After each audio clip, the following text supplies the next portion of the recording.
¿Qué tal? Yo soy Rodrigo López Ceja y este es mi videoreportaje de la práctica número uno, el cual consiste en un código de 7 segmentos. Yo soy Rodrigo López Ceja con un número de registro de 21310153 del grupo Quinto E de la materia de Sistemas Electrónicos Digitales impartida por el maestro Valentín Martínez López. Aquí preparé un pequeño índice, déjenme mover la cámara para que se alcance a ver mejor y lo voy a tener. Un pequeño índice que primeramente vamos a explicar el objetivo de la práctica para después explicar el marco teórico, el desarrollo de la práctica, los resultados, la descripción de errores que tuve al realizar la práctica, mis conclusiones y la bibliografía que utilicé.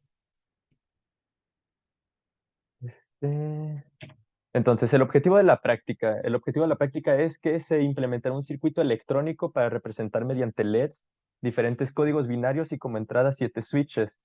Para lograr esto se utilizarán los niveles de voltaje establecidos por el estándar TTL. Se demostrará en un display de 7 segmentos, ya sea ánodo común o cátodo común, la conversión de códigos binarios a un código propio de 7 segmentos.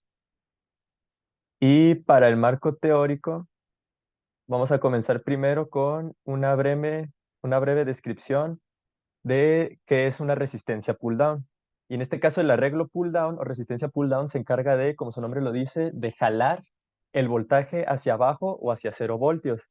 Cuando el switch está en reposo, el voltaje a la entrada será de 0 voltios y si se activa el switch, fluyen los 5 voltios hacia la entrada, pero terminan en 0 voltios la resistencia, como podemos observar en la imagen.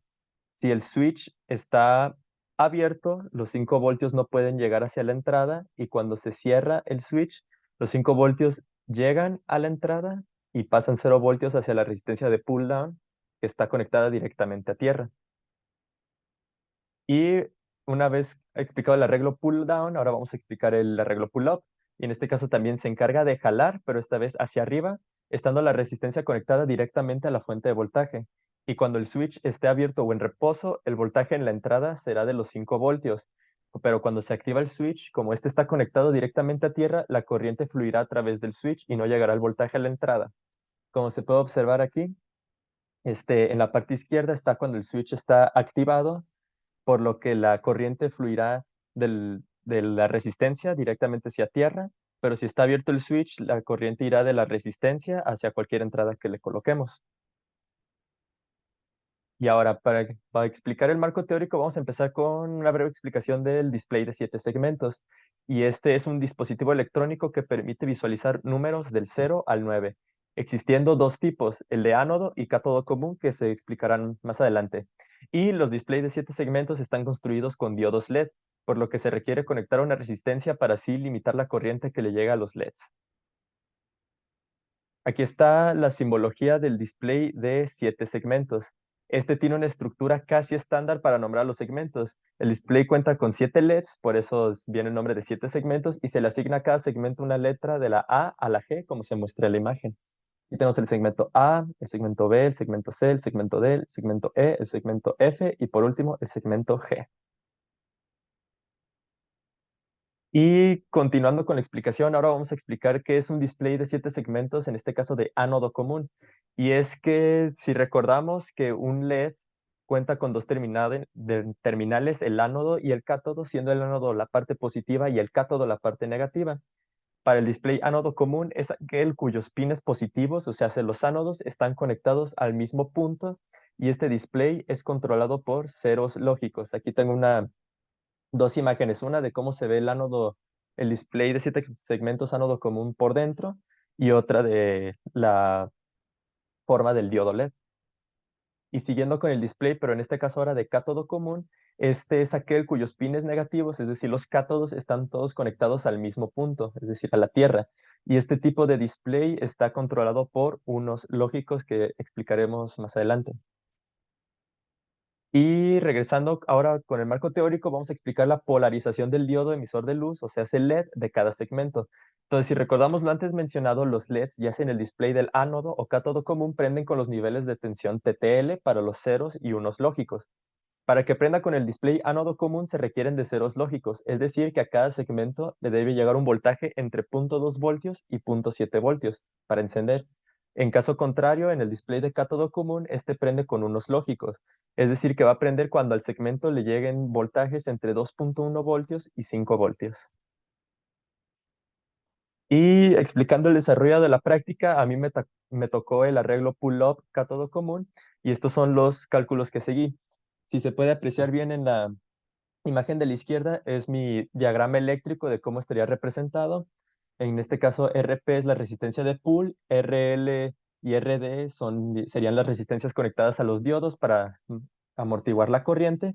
Y primeramente supuse que cuando el switch esté abierto, queremos que a la parte del diodo le lleguen 4 voltios y a la resistencia de pull 1 voltio. Esto para asegurarme que se cumpla el nivel de voltaje del estándar TTL. Entonces, como cada diodo supuse, como tienen corrientes que varían de entre los 10 a 20 miliamperes, supuse una corriente promedio de 15 miliamperes. Entonces, para definir las resistencias, hice un divisor de tensión, o más bien una ley de voltaje de Kirchhoff, para despejar el valor de la resistencia L, que en este caso serían los 4 voltios que supuse que le llegarían a la entrada, menos el 1.5 voltios, que es el voltaje que requiere el diodo para encender entre los 15 miliamperes, y primeramente me dieron 167 ohms. Entonces, RL y RD, al estar conectados en paralelo y como lo que queremos es que tengan los mismos voltajes para que encienda tanto el diodo del circuito como el del display, suponemos que ambas resistencias deben ser iguales, de 167 ohms. Y para la resistencia de pull, en este caso, divides el voltaje que quieres cuando el switch esté abierto entre la corriente total. Y como nos fijamos en la parte de los diodos, como estos están conectados en paralelo, ambos tienen dos corrientes, la del diodo respectivamente, por lo que la corriente total sería la suma de las dos corrientes de los diodos, o sea, hace 30 miliamperes.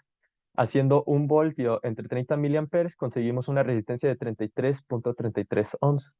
Pero es importante tener en cuenta que cuando el switch está, aquí puse abierto, pero no, es cuando el switch está cerrado, a la resistencia de pull le van a llegar los 5 volts completos, por lo que con la ley de Ohm, para sacar la potencia, hago el voltaje al cuadrado entre la resistencia, que en este caso sería 25 volts, entre los 33.33 ohms, y me daría una potencia de 0.75 watts o 3 cuartos de watt. Y como en mi caso me fue difícil encontrar resistencias de 1 watt, decidí duplicar el valor de la resistencia y para así obtener, bajar la potencia. En este caso, el valor comercial que le sigue a 66 es de 68 ohms. Para saber qué tanto voltaje le llegaría cuando el switch está abierto, lo multipliqué por ley de Ohm por los 30 miliamperes y me dio que consumiría 2.04 o básicamente 2 volts. Y cuando el switch está cerrado, en este caso ahora sí 25 voltios entre los 68 ohms, me da una resistencia de 0.368 watts, por lo que una resistencia de medio watt la aguantaría perfectamente. Y ahora sí, cuando se abre el switch, a la parte del diodo le llegarían 2.96 voltios o para redondearlo 3 voltios. Ahora sí hago los 3 voltios que tendría la parte del arreglo de la resistencia con el diodo, le resto el voltaje del diodo, le vuelvo a dividir la corriente y en este caso me dieron resistencias de 97.33 ohms o redondeado su valor comercial de 100 ohms.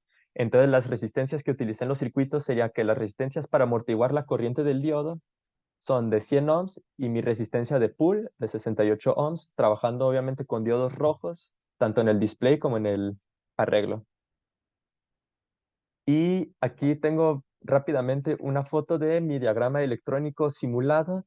En este caso, como soy Rodrigo, la letra que decidí representar en el display es la de la R minúscula, esto prendiendo el segmento E y el segmento G. Aquí tengo la foto de la simulación, pero la voy a abrir rápidamente para mostrar los voltajes. En este caso, aquí observamos que a la resistencia, cuando está el switch cerrado, a la resistencia efectivamente le llegan los 5 voltios que habíamos supuesto. Mientras que cuando el switch está abierto, aquí ya se pasa la corriente y en este caso serían los 1.35 voltios que le llega a la resistencia más el voltaje que consume el diodo, que en este caso en la simulación es de 1.813, y nos daría un voltaje de 3.1 voltios. Esto teniendo en cuenta que aquí los diodos tienen que consumir 1.8 volts para encender. Y si nos vamos al arreglo de las resistencias, aquí se puede observar que todas, cuando esté abierto el switch, reciben los 3 voltios para encender en el display. Y siguiendo con la presentación, aquí muestro dos imágenes de mi circuito realizado ya en físico, donde se puede observar que está prendida la R minúscula y tanto el segmento E como el segmento G están prendidos los diodos y también en el display, que es básicamente lo que se busca con el arreglo de pull-up cátodo común. Y en cuanto a las mediciones del circuito, aquí tengo un pequeño video que realicé en mi casa. Aquí se puede apreciar el multímetro y las mediciones que realizo. Primeramente realicé el voltaje de VIH, que es el que representaría el 1 lógico, y el voltaje VIL.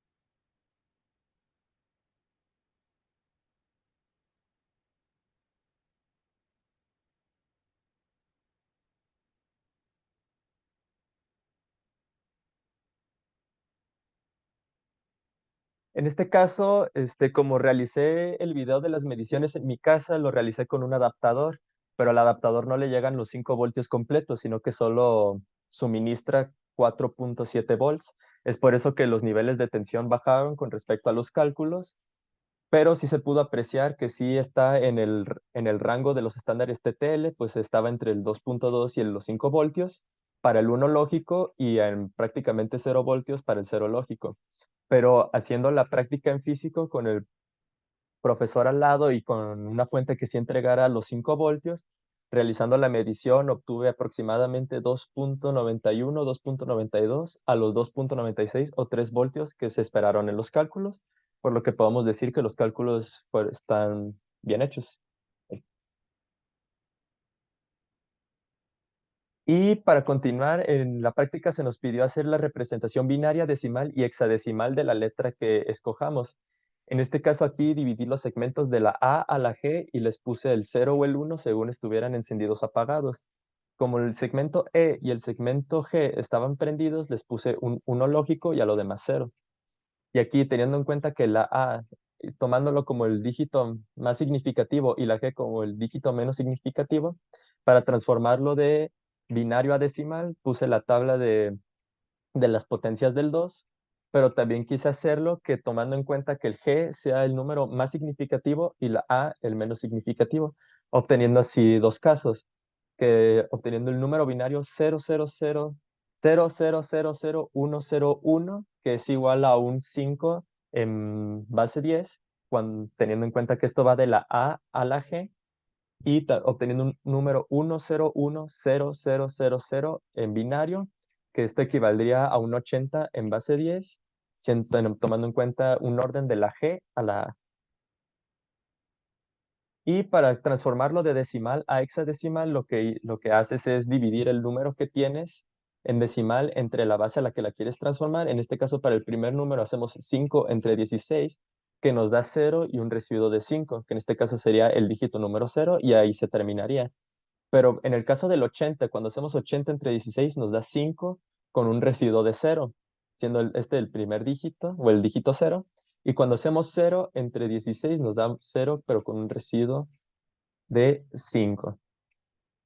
Entonces aquí podemos tener en cuenta que el 0000101 en binario es lo mismo que el 5 en base hexadecimal, y que el 1010000 en base binaria es lo mismo que un 50 en base hexadecimal. Y aquí en un resumen de los resultados ya mostrados en el desarrollo de la práctica, pues primeramente se mostró el funcionamiento tanto de la simulación como del circuito en físico para el arreglo que me tocó, que en este caso es de pull-up cátodo común. donde ambos diodos, el LED en el arreglo y el del display, prendieron con niveles altos de voltaje o uno lógico para el estándar TTL. Esto siendo los 3 voltios esperados o 2.91 voltios medidos en la entrega de la práctica, con una fuente que sí entregara los 5 volts. Y cuando el switch estaba prendido, el voltaje V y L era de 0 voltios, representando el cero lógico, por lo que ambos LEDs deberían de estar apagados, como se mostró tanto en la simulación como en el circuito físico. Y también se mostraron los valores en los sistemas numéricos binario, decimal y hexadecimal de los segmentos encendidos para la letra R. Aquí tengo un resumen cuando tomamos los segmentos de la A a la G, teniendo el número 00000101 en binario, que es igual a 5 en base decimal, que es igual a 5 en base hexadecimal. Y cuando tomamos el orden del G a la A, obteniendo el número binario 1010000, que es lo mismo a un 80 en base decimal o un 50 en base hexadecimal. Y esto es la descripción de los errores que tuve yo al momento de realizar la práctica, y es que primeramente interpreté mal el arreglo pull-up cátodo común a la hora de realizar los cálculos. Es decir, que realicé mal el circuito y, como mencionó el profesor en la clase, simplemente hice un divisor de tensión y con eso, pero no era así. Por lo que escogí mal las resistencias para mi circuito en físico. Pero una vez ya corrigiendo mis cálculos y comprando las resistencias que sí deberían de ser, a la hora de realizar mi circuito en físico, no hice en algunos momentos bien las conexiones, las tenía en cortocircuito, por lo que no prendían los LEDs del arreglo, pero sí del display. Una vez me di cuenta de eso, pues conecté bien los diodos, según deberían de estar para que ya no estuvieran en corto, y ahora sí funcionó a la perfección la práctica. Y para mis conclusiones, en lo personal, se me hizo una práctica pues interesante de hacer por los cálculos previos que se debían de realizar, además que me sirvió para conocer mejor cómo se utiliza el protoboard para próximas prácticas, pues no había practicado lo suficiente hasta el momento. Y también me sirvió para entender mejor el funcionamiento del display de 7 segmentos y de cómo se trabaja con los niveles de voltajes TTL para próximas prácticas.